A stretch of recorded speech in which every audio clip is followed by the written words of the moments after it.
What's up, YouTube? We're back again for another review. This is going to be Sistas on BET. This is season 3, episode 10. Run tell that. Why are we going to a mid-season finale on episode? It must be 22 episodes in this season. It must be 22, huh? Okay. But yeah, before we get into the review, if you guys are watching this video or any other video on the channel and you are not yet subscribed to the channel, I need you guys to do me a big favor and hit that subscribe button and stop taking me out on a date. Hit the subscribe button, hit the like button, hit all the buttons on the channel. And without further ado, let's get into the review. I don't think I'm gonna do Beverly Hills tonight. That might be tomorrow. All right, you guys, so with Sistas, I'm gonna be honest with you guys. This episode, for me, didn't give me much.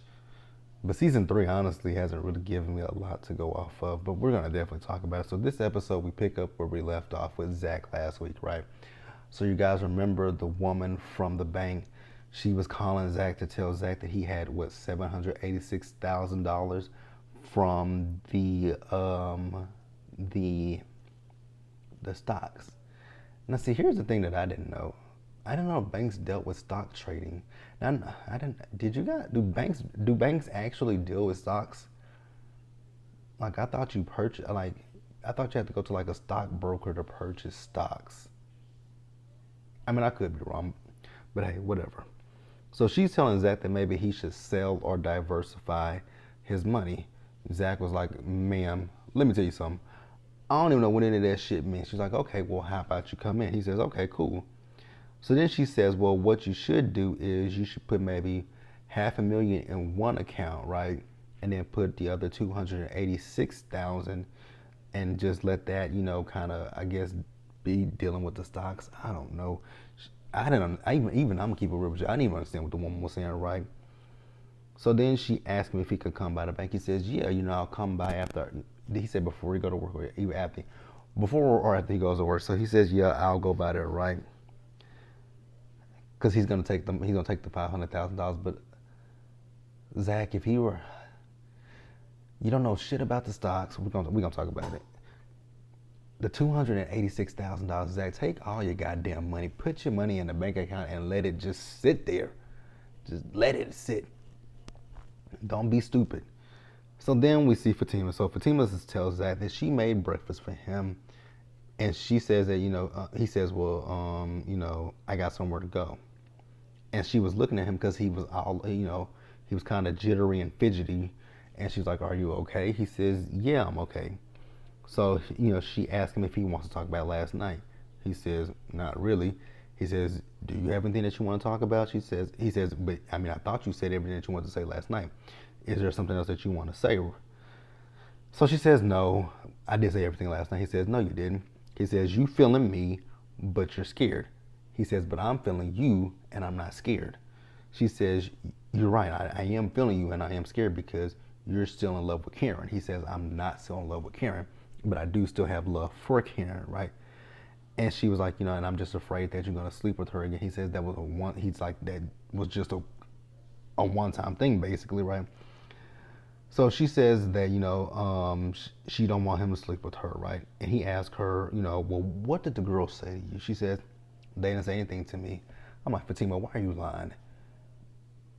Andy, Danny, and Karen, and Sabrina have trashed him to you, especially Andy and Danny. Like, tell him that he knows basically what the girls have said, but she says nothing. Well, he says, well, that's the case, then why are you pulling away from me? Like, Zach, you know what it is. But let's move on. All right, you guys. So let's move over to Maurice and Q, right? So they're eating breakfast, and Q is talking about how good, the food is that Maurice cooked, right? So then Q asks Maurice, like, what are we doing today?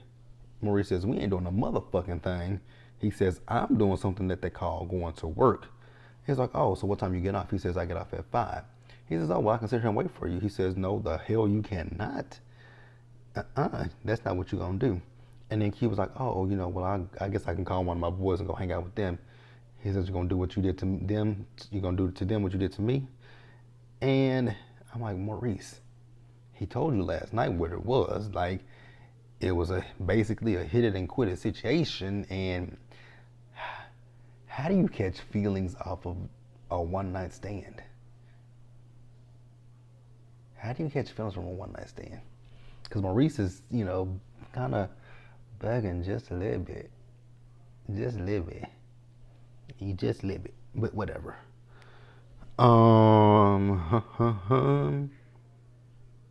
So Maurice says he's gonna go take a shower and he takes Q in the room with him. So then we see Danny. So Danny calls Sabrina while she's at work. And, Sabrina asks her, where is she? She says, I'm at work. She says, you're at work really early. She says, why are you at work so early? So then Danny starts to talk about Preston, right? And how perfect Preston is, but she feels that something is missing. And Sabrina says, you do this all the time when it comes to relationships. You get into a relationship with a guy and then you move him in. And then soon after that, you find some issues with him, right? She says, well, the guys in the past, they always did something to make me feel that way. But with Preston, he hasn't done anything.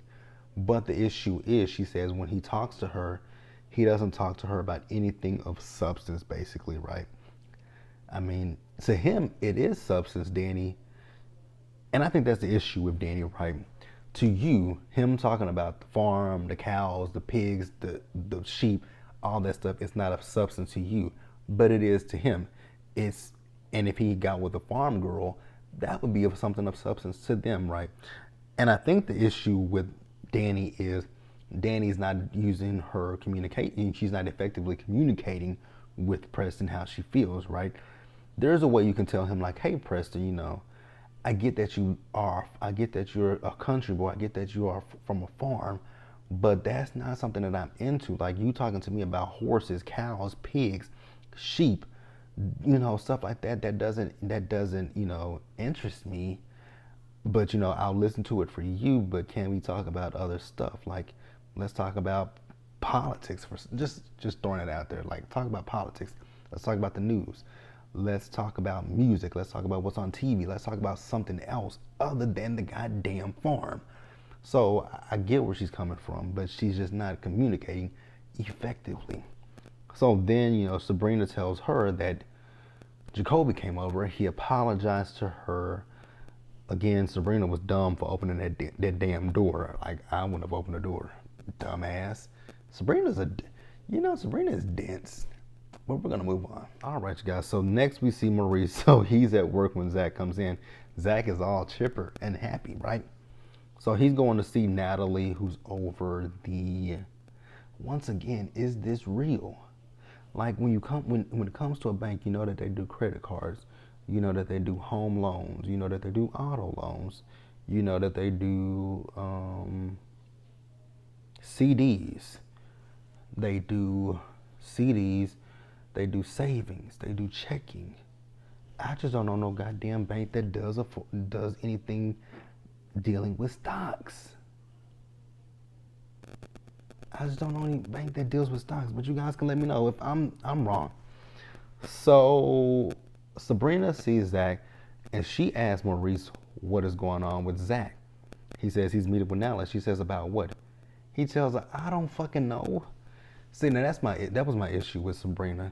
Like, why are you being so nosy so you can run back and tell the girls what's going on with Zach? Like, that's messy too. That's messy, and I don't like that kind of shit, right? So then Zach goes and talks to Natalie, and she asks him, how did he know about the stock? He says he didn't. This was his first time with the stock, and he just hit a lucky break, right? I'm glad Zach didn't say that white woman, the white devil told him, because that would have been, damn. Zach, don't tell nobody else, please. Don't tell nobody about the stock, because look at Martha Stewart. You're going to go right back to jail for listening to that white devil. So he tells her that he wants all the money, right? But then he tells her he wants her to put $500,000 in another account, and what they'll do is just let the $286,000 sit.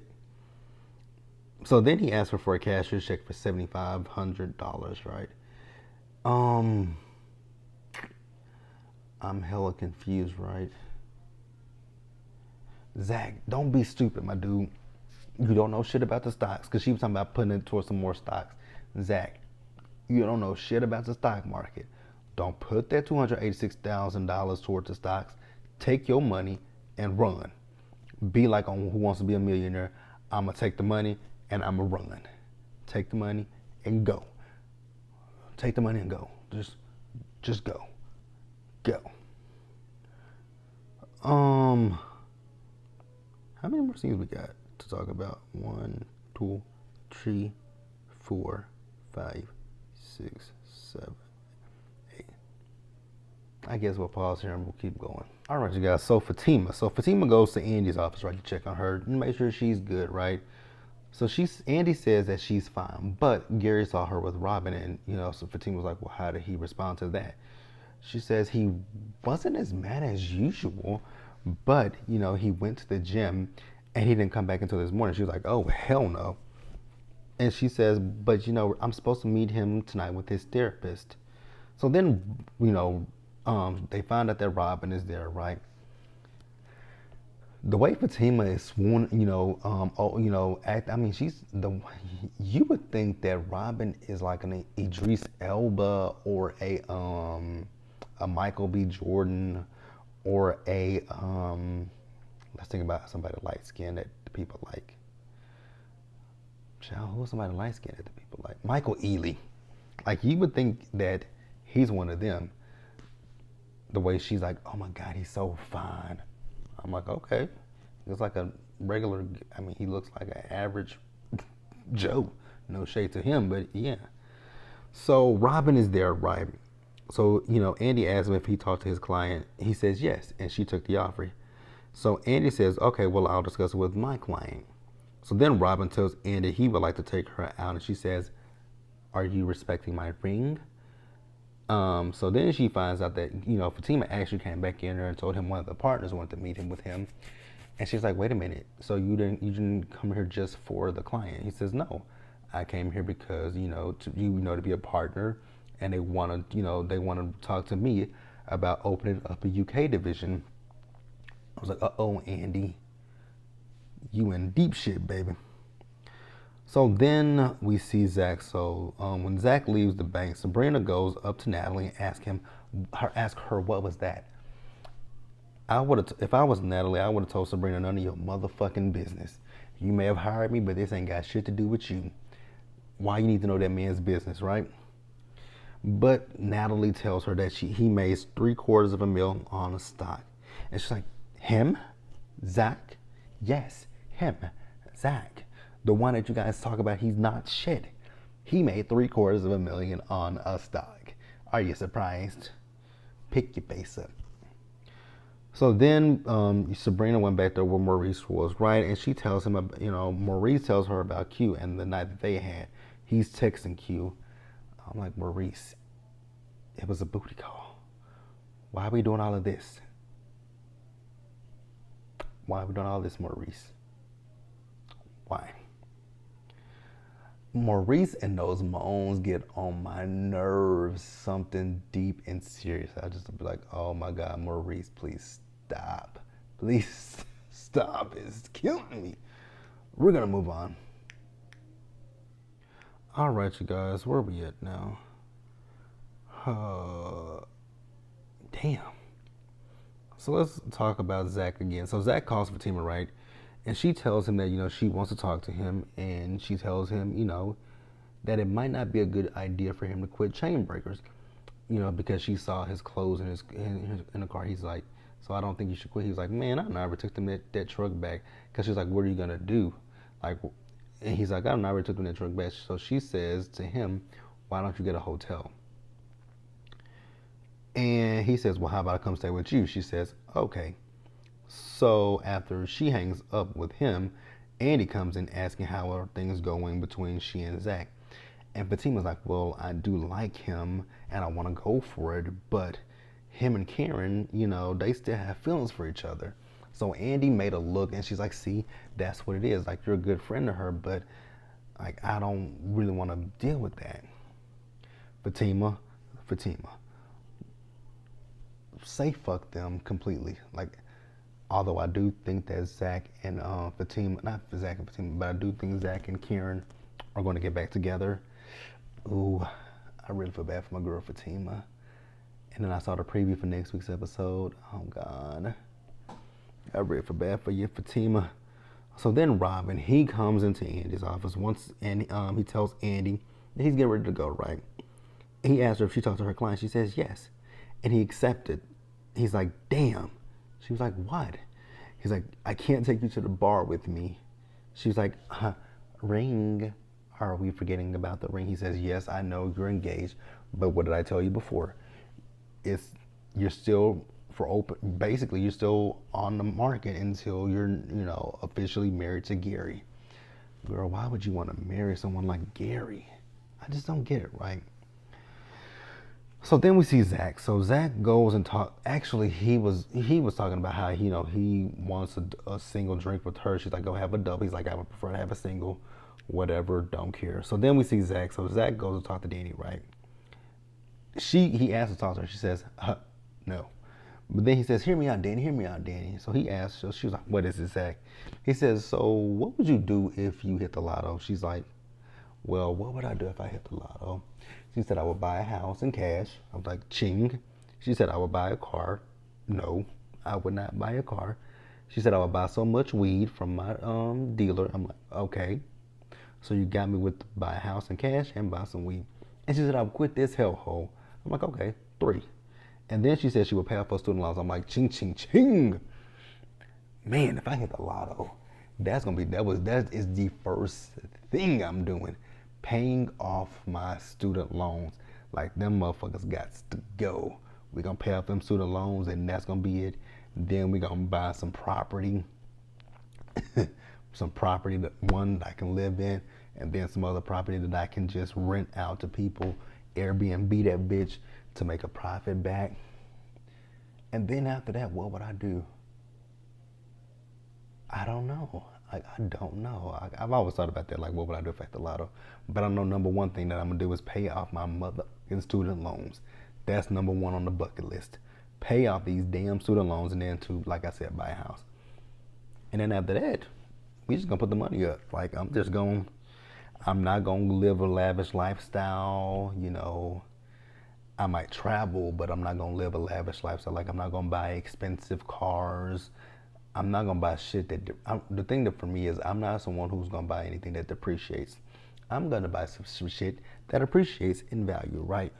So where the hell we at, right? Trying to messing with this phone, like when I turn it, it loses place, right? Where we at? So he says, so you're not going to ask me what I would do, right? So she's like, what would you do? But then he tells her what he wants to do. So he bought a house. He's buying a duplex, right? He's gonna stay on one side. He's gonna rent the other side out for $2,000 a month. I'm like, $2,000 a month for a duplex? Hell nah. $2,000 for a duplex? Hell no. That's too much money. That's way too much motherfucking money. 2 G's for a duplex? I don't give a fuck if it's 2 bedrooms or 3. Well, a duplex is probably gonna be 2 bedrooms at the most. 2 bedrooms, a bathroom, and a living room and a kitchen. Because my mom and I at one point lived in a duplex, and that's what our duplex was. It was 2 bed, my room, her room, bathroom, living room, and the kitchen. Hell nah. Hell to the no. Ain't no way in hell. So then he says, but what would you do for income? She says, hell, I don't know. This is hypothetical. And he tells her, well, it's not hypothetical for me because I didn't hit the lotto, but I hit a lick with the stock market. So he told her, hey, I know you're going to call your girls and tell them. So that's, okay. So we're going to move on and wrap the episode up because I'm tired of talking at this point, to be quite honest with you guys. It's not the show, I'm just tired of talking. All right, you guys. So Zach, he did leave, right? So when he left, she called Karen. Then she called Sabrina. So she called Sabrina to basically confirm that Zach did, hit a lick with the stocks. And Sabrina confirmed. So they like, is it legal? And, technically it's not legal. Technically it's not. But Sabrina doesn't know that. Oh God, I hope she doesn't find out that it's illegal. Cause I just don't. Sabrina gonna run her motherfucking mouth if she finds out that it's not. But she tells them that it's, he has almost $800,000, right? And then Karen's like, well, why are you telling me? Unless he's gonna pay me my money back. And Dan's like, girl, I'm pretty sure he's gonna pay you back. So Danny thought that they hung up the phone, and Danny was still talking about Karen. Karen was like, I'm still on the phone. She was like, okay, I don't care. Tell her you a little bit, molded or whatever. Mind you, Karen had a client in her chair. I'm like, you do white people hair? No shade to white people, but I'm like, you do white people's hair. Okay. Oh, God. So Sabrina is getting ready to leave the bank. Who shows up but Jacoby, looking like a crazed person. So he wants to talk to Sabrina. He just wants to know that Sabrina will forgive him. I'm like, at this point, I would not forgive you. You were going to say that I fired you because I want to have a sexual relationship with you? No, I'm not going to forgive you. Go to hell. Like, he looks really crazy, right? And then the end of the episode, oh my God. There's going to be some crazy, dumb story about this situation, right? So Andy went home, right? So she went to her room. There is this woman straddling Gary, and I'm pretty sure that's his therapist that's standing behind her. I really cannot wait for next week's episode to find out what the fuck, how Tyler Perry is going to explain that. Because it's not going to make any sense. But hey, that's the episode, you guys. Be sure to like this video, leave your comments in the comment section below, and subscribe to the channel and hit the notification bell button so you guys are notified when I drop videos, and share the video. And until the next one, you guys, stay safe out there, take care of yourselves. Remember, wash your hands, wear your mask, socially distance, be blessed, and I'll catch you guys later. So what'll happen is tomorrow morning, you guys will see Real Housewives of Beverly Hills, and you guys will see Married at First Sight. So you'll see them sometime tomorrow. I don't know when you'll see them, but you'll definitely see them sometime tomorrow. So until then, I'll see you guys later. Bye.